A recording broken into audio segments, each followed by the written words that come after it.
All right. Hello, everybody. Welcome to the Business Strategies Roundtable and happy Tuesday.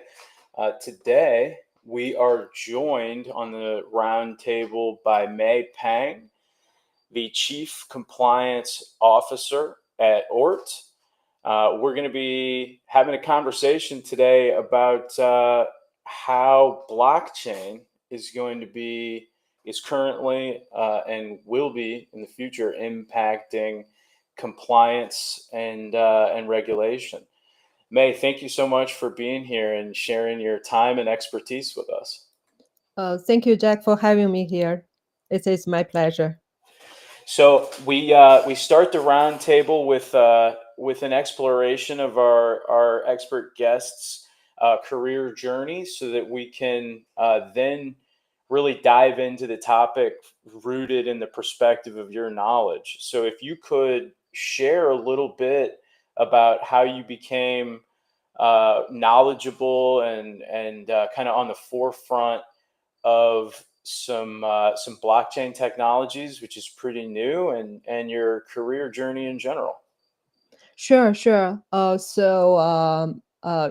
you can see, I'm a foreigner, so I'm originally from China. So I first came to the United States for school. So I went to a business school, and both business school and the law school at Emory University in Atlanta, Georgia. So I probably spent too much money on education. So I figured out it's not necessary. But that's where I get started. So I Oh, have hey, my May, I'm right. going to interrupt you a million different times. Well, probably not a million because we don't have that much time, but I'm going to interrupt you probably a couple of different times just to ask you questions and take kind of tangential tracks when you say something that kind of piques my interest. Uh-huh. Why did you feel like school wasn't worth the value? Because I when I was younger, I thought also school was really, really important, but I'm starting to have kind of a different take, and I'm Mm. curious to why you felt that way. Well, that is actually indeed a great question. So let me just share with you some numbers. So, actually, when I applied for business school, I applied for five in total. And I finally chose Emory University because the business school gave me the full, a free ride. So they waive all my tuitions. But back then, I think the tuition was 38,000 US dollars every year. And if you have a chance to take a look at the website right now, they will charge you about, I think, doubled. It's last year, I think it was $76,000 for Hmm. tuition only. And think about you have to pay other things, right? So I think right now it is well. I enjoyed my business school experience and I learned a lot. That is definitely a very good experience and for me, but I just when I look back and I think, if I need to pay the tuitions all out of pocket by myself, I will probably not do that. And think about the number right now, $76,000 for tuition only. And sorry, I'm still single. I don't have kids, but if I have kids, I will definitely not send my kids to Emory with such a high price. It just doesn't worth it. And think about many of the people right now in the US still have student loans in their 40s, right? I mean, the school experience is great, but you can learn it from work and you can start, I don't know, maybe from a community college and gradually move to a public school. I mean, if as long as you are, dedicated and you have a goal in mind and you can do it anytime, anywhere, it just do not necessarily worth the price. That's my opinion. Yeah, I agree with you a million percent, and not even just related to school. I think what you just said, if you take the time and you have the dedication, and you'll Yeah. get whatever it is. It's just, it's like a function of time, effort, and whatever Yeah. that third thing is, Yeah. luck or whatever. But so I agree with you completely. And $74,000 a year. I mean, if you're thinking about it, like, Yeah. what do people get when I made less than 60 when I met less than 60 and more than 50 when I got out of college in 2017. Um, it was a I had a great job that I was really happy with. Um, I had a great job that I was doing. Good for you. And I felt like, you know, of the other folks around me, I felt like I was doing well financially. And the only reason Mhm. I'm saying that is to illustrate the point that it still would have taken me 5 total years worth of my I salary know, right? to pay it Yeah, off. And it's like, if you're going to be compounding interest on that, then like, when does that get paid? Like, I when know. does somebody buy a house? When does that, like, what? It doesn't make sense mathematically. It would make sense if you could pay it off and, it was, I don't know. It doesn't make any sense. So yeah, I agree with you. And I didn't want to take too much time on this, but I think that's an interesting point that you made about school. Yeah, I know. Well, I probably jumped into this topic, but that's exactly why, I spent most of my career, the time in the traditional financial institutions, but eventually I moved to this blockchain industry. I think it's part of the reason is because I think, the traditional finance world is currently because more and more manipulated, but we do need like free market, and I think the blockchain industry is one of that, so that's why. But yeah, I mean, think about that. I think back to the topic of school, I think everything is probably well designed, and you have to get into the path. If you want to get a good job, you have to go to school and they will charge you a lot of money, and after graduation you need to pay the use Yes. your time and labor to pay back the loan. That is just like goes on forever when you think about that, right? It's too many people taking, not enough people giving. Yeah. It's people that saw, it's like, oh, wow, look, all of these students are going through this pathway. Well, we could make money on all these people walking through this pathway. So, like, all these little points, and this is happening in technology right now. It's happening in Mhm. it's happening at the grocery store. Man, when I used to get Cadbury eggs, they used to be, now they're like half the size. And they're just scraping the value without Yeah. giving any value back. And it's Yeah. like, well, we can get money from the government to run this school, and then we could get money from the students to run, to come in here and execute, and come to the school. I'm not going to tell you which. So I've been to a couple of different universities, and I'm not going to say which one, but one of them that I was learning from, uh, I had a teacher that was like on multiple class sessions was like kind of alluding to suicidal ideation Oh man. on a live stream with 19 and 20-year olds. You Oh know what my I mean? And God. it's like, and my point in saying that is like, this is a renowned school. You know what I mean? And like, Mhm. what's being delivered in terms of quality I is know. is not even nothing. We've got AI tracking our students' every movements on their computer, but we can't use an AI to watch the video of the teacher fail to make it through the whole presentation. Mhm.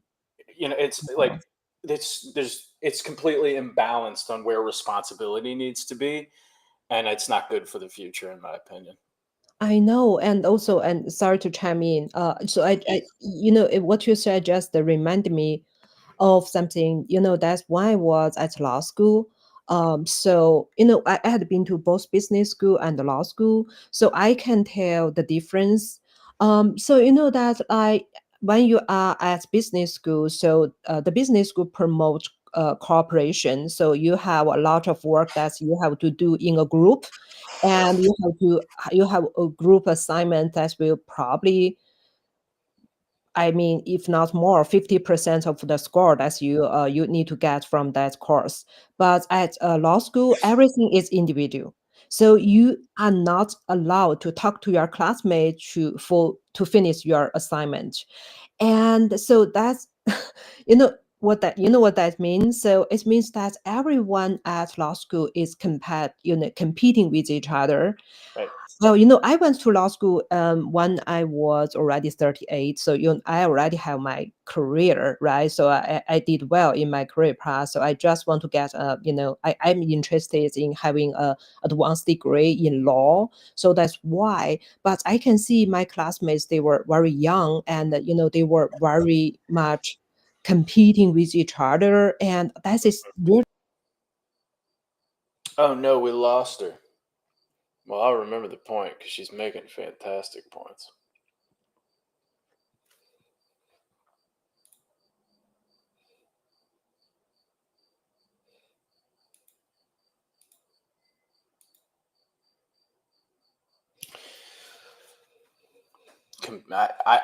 I cannot wait for her to rejoin because I can personally attest to.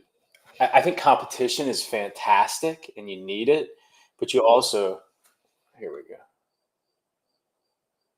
Hi, Jack. Hey, Sorry, I no, think I don't loud. worry, Meg. Don't worry at all. So part of the part of what I'm trying to show folks with this podcast is like you don't have to. It doesn't have to be perfect. So Oh, it's a really sorry. low. No, no, no. It's a really low budget podcast. Sometimes we have. Sometimes we have. I have one with one of my mentors. It's a sales podcast, and he shot it. He did it from his phone in his truck, and it's about the value of the content. It's not about how smooth it is. And I love Oh, what you're saying. Don't even stress about it at all. It's when you have these types of uh, remote style operations like what we're doing, you're gonna have hiccups like that. And so don't worry about it. It happens on my side all the time. You were talking about competitiveness in law school. yeah, And yeah. while you were gone, I was saying I completely agree. I think we have a huge problem with like figuring out how to work together. Mm. Tell me more about what you were saying about that before you. Yeah. So what I want to say, that the message I want to deliver is, uh, in such environments, if someone wants to win, someone else has to lose. It's just like a Yeah. zero sum game, right? It is not very healthy in my eyes, and I really, so that's why when I first got out of law school, I didn't think about pursue the law as my future in my future career path. I really do not like it. I like the profession, but not like the environment, how people deal with each other, and that is also part of the reason. I mean, I think like when in the blockchain industry, it promotes openness and transparency, so that it offers more equal opportunity for everyone. So that's why that is also another part of the reason. Yeah, sorry. Oh, that's wonderful. Well, let me wrangle myself a little bit because Mhm. I took us on a tangent that was very, I think, interesting and applicable.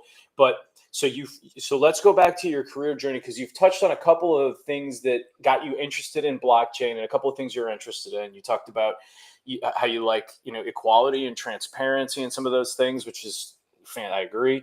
Talk to me about you graduated from Yeah, school for the first time in Emory. yeah. You had come from China. Yeah. What So, is going on? no, no, so I actually, that if you want to get accepted to study at a good business school, that you have to have a few years of working experience. So Hmm. actually, I got my first degree in law in China, and then I started working in the bank industry, and I worked with the Bank of China, and then I went to the United States to for business school. And after graduation, I returned to the bank industry. I work with the DBS Bank, that is the largest bank in Singapore, and then I work with Bank of America, well, Bank of America, and then my last job in the traditional finance world was with the Standard and Poor's, that is the risk rating agency. If you make any investments, you will see the index S&P 500, something like that. That's one of the products from my previous employer. And then I went back to law school. And when I was at law school, I was in my almost 40 years old, and I back then I was thinking about my next move. So what I'm going to do, in the second part probably of my life. So I was doing research and I just want to explore different kind of opportunities. And back then it was 2016, and there was a lot of ICO projects in the market, and What's ICO? blockchain is an initial coin listing. So it means like if you have for example, if you are a blockchain project and you want to get fundraising from the community, and it's kind of like IPO, Mm, initial public offering. That is for the traditional finance world. ICO is something similar in the blockchain industry. got it. I see you. It's there was a lot of scams, so it's not good. But still, there are some good project. Yeah. So yeah, but back then I heard a lot about this, and also, my colleague, also one of my best friends from Bank of America, she first gets involved in this industry, and when we constantly talk to each other, and show that's she actually talked to me and said, "Hey May, I have this opportunity. Do you have interest? If you have interest, come join me." So that's where I guess it started in the blockchain industry. Tell me about when you first heard about blockchain and Mhm. how then you got to the point where you first really considered this is something I want to be involved with.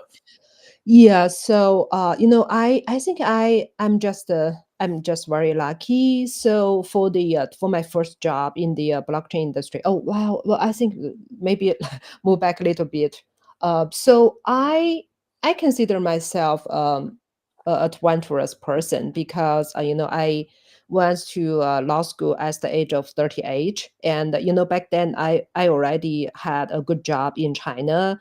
I was in charge of the whole banking industry on behalf of S&P, and my job was to deliver the global risk intelligence solutions to all the big banks in China. I was paid well. I had a good job, but I think for my last job in the corporate world, I saw that only the big banks, they can afford to invite a consultant like S&P, a Standard and Poor's, to give them a good solution regarding how to do the risk rating. But that big banks always equipped with all the best, they are equipped with the best system, the best policies and everything.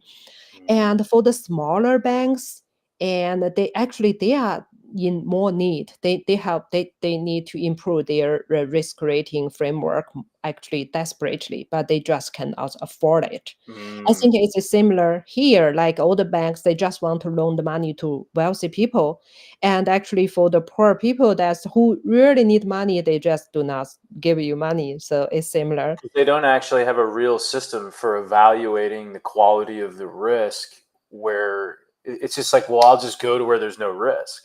But that's not what lending Yeah, companies are for. yeah, It's not what yeah. it's for. Yeah, so that's what I observed. And yeah, but back then, so I actually co-founded one of the that is a fintech, small fintech business in Beijing. I co-founded with another two colleagues. So yeah, that was my first entrepreneur experience. And then after I came back to law school, and my friend told me this is also a startup, but it's in the blockchain industry. So I Had think, you been in, okay, excuse me yeah, for interrupting you. Had you been yeah, in a sure. startup Please before? go. Pardon? Had you been in a startup before? Yeah, that I co-founded that back in 2016. I co-founded that fintech company in Beijing. Right, right, right. Yeah, Okay. I was one of the three co-founders. Yeah. How was that? How was that as a first entrepreneurial experience? Well, it was very challenging because it's always not what you thought. So when so we thought that we can just copy our experience from S&P and use it into onto the smaller banks in China, but it Mhm. didn't work because of the regulations and because of the firewall. You are not supposed to take the data from the financial institutions to outside of their firewalls. So you can only use that inside the bank. But the thing is, if for a big company like S&P, we have many employees, right? So whenever the bank asks us to give them advisory services, and we just send, I don't know, maybe 3 to 5 people to work in the bank, right? But Right. as a startup, we only have like, at the beginning, we only have 3 people. And if we cannot just divide it us into pieces and to work everywhere, so that is the first thing. That is the first problem we encountered. The business model just didn't work. We never thought about that before. Well, they Uh, probably have different problems too at that scale, you know? yeah, Like a yeah, lot of the times, you were talking about bigger banks have the best people and the best systems and the best processes and the best uh uh use another word that I'm just going to move on from. But they have the best stuff. You know, yeah. y- if I walk into a corporate Domino's versus if I walk into a mom and pop Domino's, Mhm, mhm. there might be all sorts of gaps in all sorts of different aspects of the business. From, well, what do the managers know how to do in terms, like, do they know how to have a tough conversation? Because if they don't, they're never going to have people that are following the rules consistently. Then what is their systems like? Do they have the technology they need to be able to take the orders effectively? What's the area like? Like, there's all these other factors that, like, when you're a big organization that has kind of already conquered the steps, like, you don't think about it because it's the path's already done. But those Yeah, smaller organizations, they they run into things that smaller organizations run into. Oh, this was inefficient. Oh, we're using old tech. Oh, we have somebody that's been in their role for you know 30 years, and they haven't really adapted their knowledge, but we love them. Like, those types of things don't exist in big, I know. like, solid corporations because they have all the processes to not allow it to exist. Yeah, yeah, true. It's sometimes, I also read some articles. They call these big corporations like zombies because, for the obvious reasons, right? Yeah. Yeah, yeah, Mm. because they just are running on the process. Yeah, Nobody's yeah. thinking anymore. Yeah, and you are just taking care of very a small part, and you do not see the whole, Right. assembly line, right? You do not see the whole picture. So yeah, so that is also part of the reason why I, stopped working in the financial traditional big corporations. I started working in the startup because, even though it's a smaller and probably the pay isn't that good when compared with when you work with a big company, but you have another kind of like sense of achievement because you can see the whole pictures, and you can achieve more, you can design the whole picture, the landscape, everything. Yeah, it just make me happier. Very cool. I agree. I agree. So you had a startup experience in 2016, and Mhm. then now you're with Oort. Tell us a little bit about what how that transition happened and what your focuses are consistently now. And then we'll transition over into blockchain and regulation. Yeah, sure. So I mean, Mm, Art is actually the second startup ever since I joined. I don't know, joined or entered this industry, the blockchain industry. So I started my blockchain experience. Since my from my last employer, it was also a blockchain startup in New York City, but during pandemic, it failed. So, but I had been to this industry ever since then. So I constantly, went out and meet new people. And also, back then, I get to know my current boss. They are two engineers living in New Jersey. And so we cross paths with each other. And then when they started Oort back in 2021, and then they asked me to join. So I'm also one of the earliest members, the core members to join Oort. And that is, I just want, because I'm an advocate of blockchain industry. So, I love this technology. So I have to say, if you are new to this industry, you have to be very careful, because I'm a compliance and legal expert. So I must say that you have to be really, really cautious, because there are a lot of scams going on in this industry still. So many people are in this industry, they just want to make quick money. They want to get your money and just leave, and they will, if you do not know any projects very well, do not make investment. But there are also many good projects. You just need to understand this industry better before you get in. But there are a lot of good opportunities, and just be smart about that. So back to Art. So I know both of my bosses, and I know the team well, and I have been with this company in the past 4 or 5 years. So I I believe the technology that we are developing, and also we are, our company also, as a startup, as you can imagine, goes through ups and downs, and we had experienced very bad time back into 23 2 years ago, and we survived. And right now, I mean, we just constantly change, our directions. We started with the decentralized storage services, and then we developed into a local network. We call it compute. That is actually a local network that's no longer the single node, and we are developing the devices that connect the different nodes, multi nodes, into one network. And then right now we combine these technologies, and by developing a new product, it's called Oort Data Hub, and that is designed for the decentralized AI. We just collect all the data, and then use the compute services to pre-processing the data, and then we make the data set, and we sell the data sets to the customers. So hope I'm really not good at technology, so maybe I didn't explain that clearly. I tried my best. I think you did well. I think I probably need more knowledge myself um, to be able to ask questions specifically related to it. Um, now about like decentralized AI Mm, and what's being packaged and who those types of customers and stuff are. But I think what's probably more pertinent for this moment is if we transition over now into our topic of the day, which is how blockchain and the worlds of compliance and regulation either interact now or might interact in the future.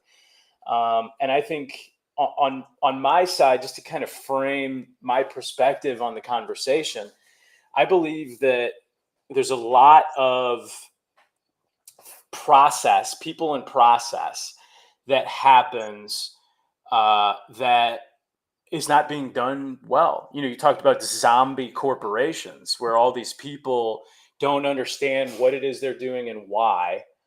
They're just doing the thing over and over. When you have lots of people in a system like that, if you don't know the why, you're less likely to actually do what it is that you're supposed to do. When you lose integrity around those systems, which if you have a company that's operating as a zombie, you've lost integrity around those systems. Validating that data mhm. is really, really hard. Yeah, that's And right. then investing in that data, once you've failed to properly validate it, becomes even more impossible. So, what I'm hoping on my less educated side of the blockchain conversation, no, really, I'm not a blockchain expert. I'm a talking to people expert, and I'm a quick learner, but I'm not a blockchain expert. But what I'm hoping, from what I do know about blockchain, is that as we continue forward, we're able to incorporate some of these people and process elements of operations into the ledger of the blockchain somehow that allows for responsibility and accountability related to compliance and regulation. Mm, Because the regulations are fucking great if we stick to them.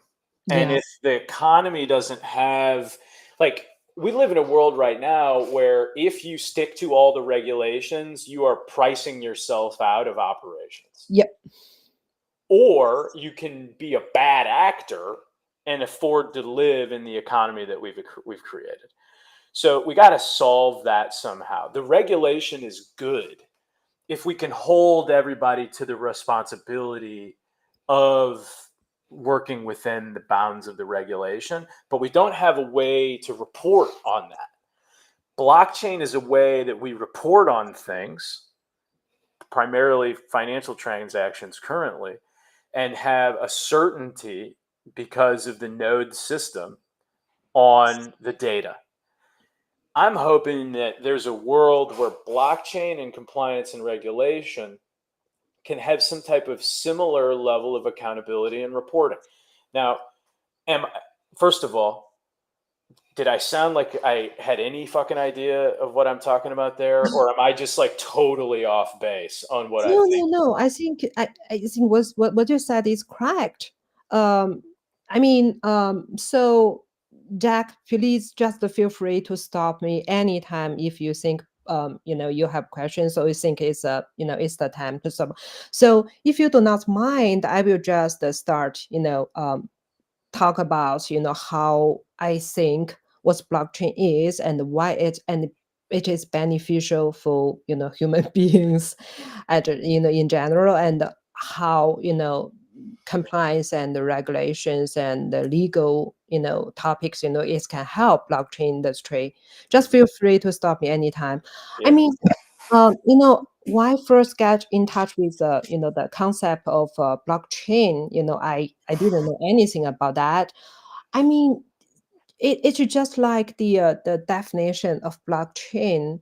I think that is something great because when I first got in touch with the concept of blockchain, I think this is I don't know how to describe it. Gary Gensler, he used to be the chairman of SEC for Biden administration. He is someone that I really admire. Because he used to teach at MIT business school, and he talk about fintech and talk about blockchain. I watch on because the online courses are all free, so I watch each of the class he had at MIT talking about blockchain, and he is one of. Oh, sorry. I'm Go going to ahead. have you send me those links and we're going to put them in this video when we post it so that people can access that free material.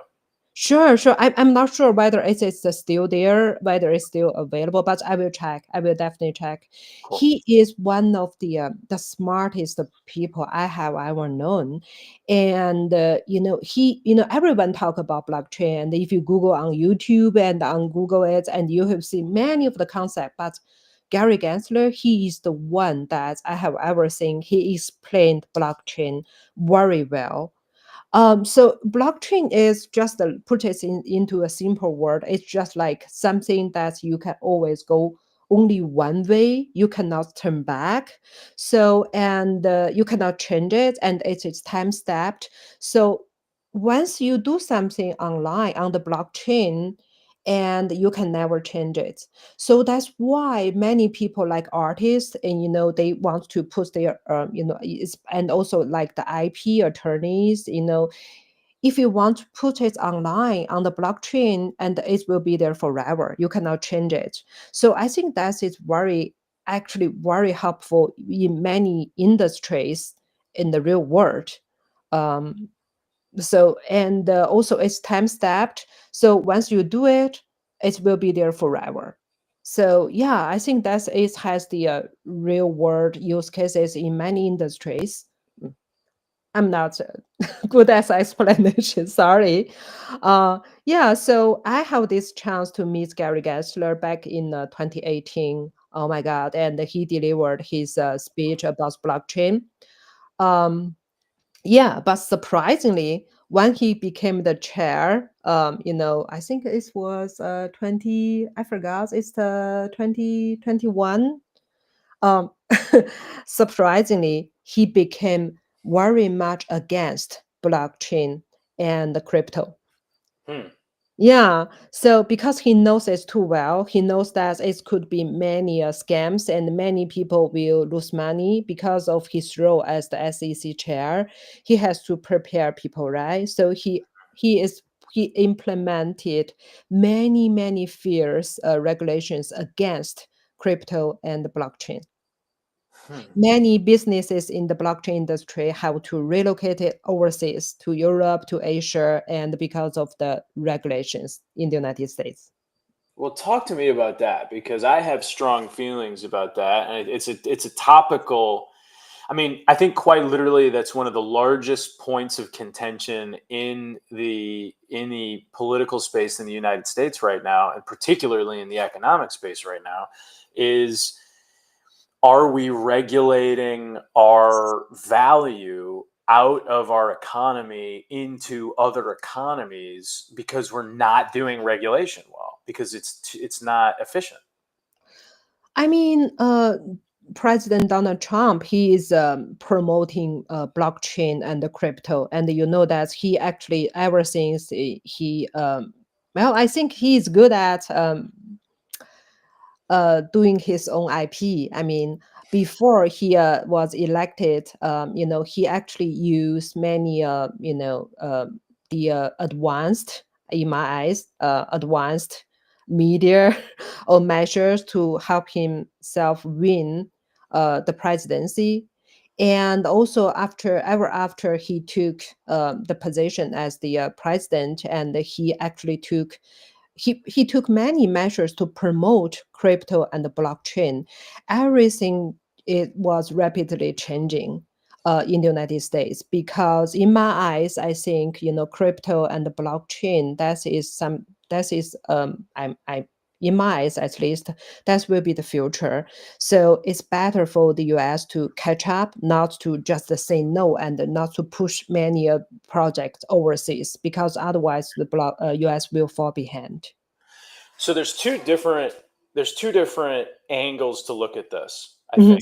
I think mhm. I'm hearing. I think there's how can blockchain be used inside of the world of regulation and compliance, but also how do we regulate blockchain? Yeah, that's very good questions. So in my eyes, it's not how blockchain can be used in regulations. It is just like that is the trend. And it is something whether you like it or not, whether you want, oh, sorry, go ahead. No, no, don't apologize. Mhm, It probably wouldn't be used so much in regulation, but I mhm. think blockchain, and I kind of talked about this in the beginning of the half hour when we switched over. I think blockchain can be used as a part of Yes. the compliance function, the Yeah, that's compliance true. system, from the standpoint of like, if there are 9 nodes, you know, and you Mhm, have 9 different people or 9 different somethings mhm, signing off on that, yes, this expectation as a part of the regulatory process was done. Now there is no question, and I think mhm. a big piece of, when we talk about, I think the easiest thing to talk about as it relates to regulation right now is cybersecurity. When Yeah. you talk about cybersecurity, 33% of it is people, 33% of it is process, and 33% of it is technology. There, there only exists processes for validating the technology. There does not exist Mhm, reliable, unshaking like what blockchain is, processes for validating the people and process mhm, behaviors that should be done, and mhm. that when they're not done, somebody should be held accountable for. Mhm. because that's how you create good processes and systems in organizations, is the people that have responsibility and accountability are Mhm. to those things. Yeah, So I guess what I'm saying is, regulating it from an economic perspective, making sure that it's positioned to be, you know, impacting our economy positively, competitively to other economies. I think that's one side of the conversation that should be had because it needs to be done properly. But I think another side of the conversation, and again, I'm kind of asking you, and I want you to tell me if I'm reading it wrong, is like, can it also be used in compliance? definitely. Yeah, definitely. There are many things that the blockchain technology can do to help in compliance and the legal matters. Actually, that's what's going on. Many companies, many projects are working on that. I think one of the most trending technology that's related to blockchain is called the zero knowledge proof. I think that is many projects are working on that. In that is yeah, so zero knowledge proof is just like, for example, like if you want to open a bank account with Chase, and when you need to walk in, because the bank needs to do KYC and AML about you, right? And you need to give them your proof of address and your ID, and so that they can verify that you are a real person, and also you are not illegal, you are not doing like people trafficking or something like that, human trafficking like that, right? And after you open an account with Chase, and they think, oh, I probably need to go open another account with Bank of America. And when you go to Bank of America, you need to do exactly the same thing, right? They will just ask you, it's funny. So because yesterday I just went to the Charles Schwab branch and opened an account. I already have an account with Fidelity, but this time I want to, have a separate account with Charles Schwab. And they just asked me to give them my ID, my address, and everything, one more time, just again. This is actually not efficiency. So what blockchain technology can be used here is called zero knowledge proof. So once you are done with Chase, and when they verified your ID, everything, KYC, ML, you do not need to do the same with Bank of America anymore. Yeah, So this means that they will just, use your verified information and send it to a Bank right. of America. So that will save the time and the money and save your efforts as well. Okay. All right. Tell me if I'm off base. Okay. And I get off base sometimes. So tell me if I am. So if you take the technology, so I do some property investing, okay? Mhm, And mhm. in property investing, you have to validate elements of the transaction. Yeah. If somebody wants X for the house and it Mhm. doesn't have a fucking roof, well, you got to make sure that's factored in, right? Yeah. If I take this technology hypothetically as a part of a due diligence or a compliance process where you're validating a people or a process function, because the Yeah. technology, the financial transactions, like everybody, it's great, it's good. I'm not breaking any news on how to do blockchain financial transactions. But on this people and process stuff, I think there's some serious future implications on Mhm. how well corporations can run, how well startups can run, and Mhm. whether or not you can validate the investability into those companies, Mhm. into these things that are happening. And I also think it can be used in the government, right, to Yes. create accountability for, well, Yeah. no, this is what was said on the House floor, right? But Yes. zooming back into this point, which is, if I take the technology and I spend the time necessary to properly, and I'm not yelling at you, but I'm yelling at everybody that wants to waste, to cut the cost and keep the money instead of doing it right. If I take the time to do it right, utilizing blockchain technology, because I've done the validating, I now have this valuable data. And if I validated that this property does have a roof, then now none of the other property investors have to come validate it, Mhm. which saves all of them the, Yeah. the trip.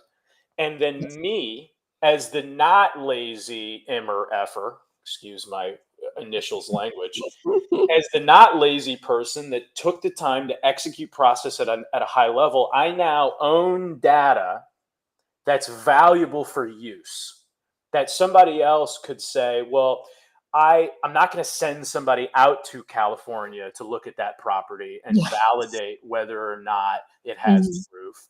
But Bar Billy over there, who runs a company validating shit with his blockchain tool, has validated it and is selling that for whatever it is to any of the investors that want to know whether or not it's a good investment. Mhm. So we're creating a point in time for somebody who wants to take the time to do the human process. Mhm. They get value. And then Mhm. all the other people that don't want to waste that time and already weren't, right? How Yeah. many Yeah. people lie in compliance shit all the time? Now they don't have to, and they don't have to lie about it. And they can Mhm. just, spend, they're already spending their time to half ass it. Well, now instead of Yeah. spending the money on the time to half ass it, you just give the money to the guy who didn't half ass it, and everybody has good data and information. How off base am I? Is that what the fucking future looks like? Or am I No. asking, did I make sense there, or was that too all No, over? no, no. I think you are just talking about this exact need from the real world, right? That's why Right. blockchain technology matters. I mean, because what you said, there are like what you said is actually another trending topic these days. It's called RWA, real world asset online. So many of the for example, like the people want to make investment, and some of the hotels, they want to be online and sold to people all around the globe, not only the US citizens, but probably someone in Singapore or in Hong Kong. They have interest to buy a, I don't know, may search Raiders a property in Colorado. I don't know, right? But right now with the blockchain technology, they can do it because the assets will be just put online, and it will be sold in tokens, and the people from all of the globe, they can do it. They can just go ahead to buy it. And also another thing is called oh my god, you have a cute cat, right? That's Oh my god, Mars. I have two. I'm a cat person, sorry. We're all about it on the round on the Yeah. business trip. We love cats here. We love dogs too. Yeah, All cats are animals. amazing. Yeah, sorry. To get back to the topic. So you also mentioned that to improve the efficiency, something like the cybersecurity with the blockchain technology, people will use smart contracts. That means that once the engineers write the contract, and they just set up the different kind of standard and put it into contract online, and you do not need to put like people like sit in the office to monitor that. So once everything is incorporated online in the blockchain protocol, whenever the standards are met, it will be executed automatically. Nobody need to be there. So that is something also about blockchain technology. I think that is really good for the real life use cases. Yeah. Yeah, there's just a lot more. And what else? When you talk about that, I think, oh, there's something else that I can talk about. But sorry, I forgot about that. That's okay. I'll throw a thought out there to you. So so you feel confident in its use for validating data. Um, you feel confident in okay, here it is in its use for cybersecurity and speeding things up. It sounds like you're saying that it sounds like it looks like as we adopt the technology, it's an investment in time that then you get time back because everything is more efficient. So, Yeah. like, the quicker that we can be validating, and two things, excuse me, two things are happening, right? One, once you set up blockchain systems to be able to properly validate things, you don't need all those people to validate it anymore because it's being validated Yeah. by the ways that it's being validated. And also, most importantly, because blockchain, as I mentioned, it cannot be changed. Right. It can, once it is recorded online, nobody can change it. It's Yeah. decentralized. It means Right. that it is impossible for a centralized authority. I don't know who that will be. Like right now, for the big giant tech head, Yeah. so in financial institutions or the tech for companies, nobody can control it. It's just like it leaves more freedom to everyone. Yeah. And Sorry. accountability, because a track, something that you could track says like, well, this person did this, Yeah. that this Yeah. was done. Everything is online, and you can see that everyone from the globe, as long as you have internet, you can see it. That means transparency, right? Yeah, yeah, Yeah. transparency is good. I got Yeah. 2 points I wanna hit on in this Mhm. last little bit of time that we have, or 3 Mhm. points, but 2 Sure. other.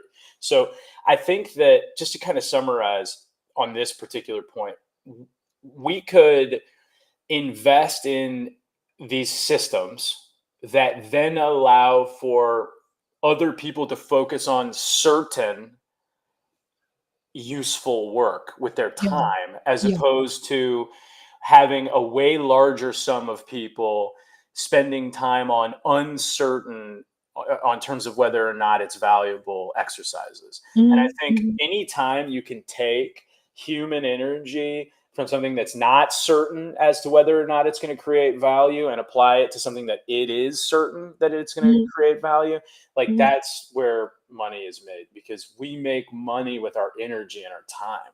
You know, Yeah. the lowest level of our economy does it with, their hands and their bodies. Making on assembling things on the line, making food in a pizza shop, driving deliveries. Like, it's with your body. And so anytime you can give that time to people, the capacity for what could be produced in terms of value gets larger. So I think that's exciting. I don't, unless you have anything to add to that, I want to try to touch on these other 2 points that I have. Just, we're going to try to squeeze them in the time we have. Do you Yeah. have Yeah. any other Sure. Sure. thoughts on the efficiency perspective of the compliance process? Oh, I mean, maybe just one or two words. I think it's blockchain is great, but everything has its shortcomings. And talking about the shortcome of the weaknesses that blockchain technology has, it is also every coin has two sides, right? Mhm. So it is also has a shortcoming, such as the gas fees. When you want to do something on the blockchain, you need to each for each of the step you need to pay the gas fees. Sometimes it's high, Yeah. and also it is some the technology is still not that mature. So you probably hear about many people just lost their money because of they lost their you know private key or something like that. So that is another thing. And also, what else? Yeah, it's also sometimes it kind of slow when compared with the traditional financial institutions, because it's everything is about consensus in blockchain, but it sometimes it will take some time for people to reach consensus. So, Mhm. but anyway, just want to add on these words. Those are great points. And when I hear you talk about the energy constraints on blockchain, it's just another, um, kind of note towards what we should be doing to get towards, just, I guess, 0 point energy is what they call it. So that we Mhm. can really do this type of stuff, and I think we're probably headed towards that. And that's probably why we're not utilizing those tools ubiquitously now, is because of the Yeah, cost. But as we continue to that's move towards it, here are the use cases. So, the ones that we just talked about, and then you talked about, it being a look forward, right, right. and unchangeable. I like the idea that, the blockchain gets used as some kind of historical record at some Mhm. point.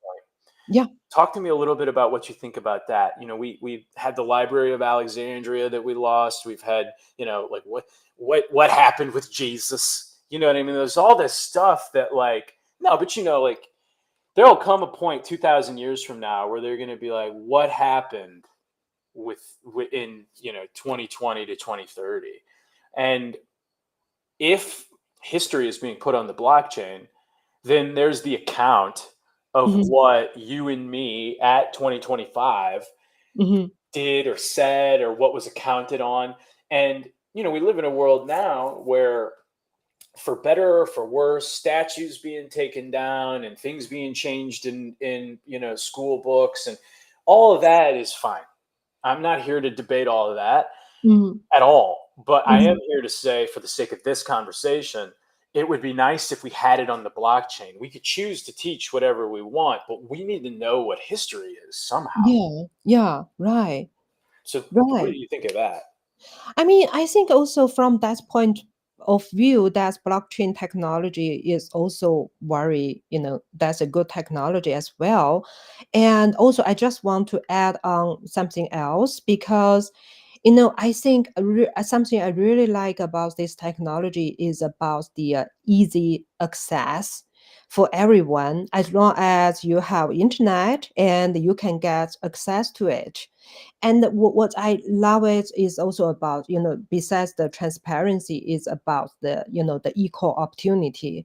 Everyone, like ordinary people like me, have a chance to, record myself, and it will be on the blockchain and it will not be changed, right? It's not like very expensive. If you talk about the Web 2 world, right now we call ourselves Web 3. It's because we have, when compared with the Web 2 world, it's all controlled by the giant tech companies, giant financial institutions. It's centralized. But in Web 3 world, it's a blockchain dominated, decentralized world. We are the owners, and everyone, you can control your ID and your data. That's it. We just give the ownership back to ordinary people like me. That's the part I like it. I like that too. I think that's probably the best part about it, is that it is kind of a power for the people type of tool, and if you learn how to use it, you create a ton of agency for yourself. I think that's the best way to end this episode possible. Um, May, go Yeah. ahead and share, anything you'd like for people to know about, related to Oort, or any companies that you work with, or give a little bit of, like, whatever the hell you want to talk about, and then I'll do the Yeah. same, and we'll go Yeah. on about our Tuesday. Yeah, I mean, let's just add a few words to finish, to quickly wrap up this conversation. I mean, as I mentioned at the beginning of the podcast, because I'm a legal expert and compliance expert, and I just want to say that, I mean, this blockchain technology is great, and some cryptocurrencies are great, like Bitcoin.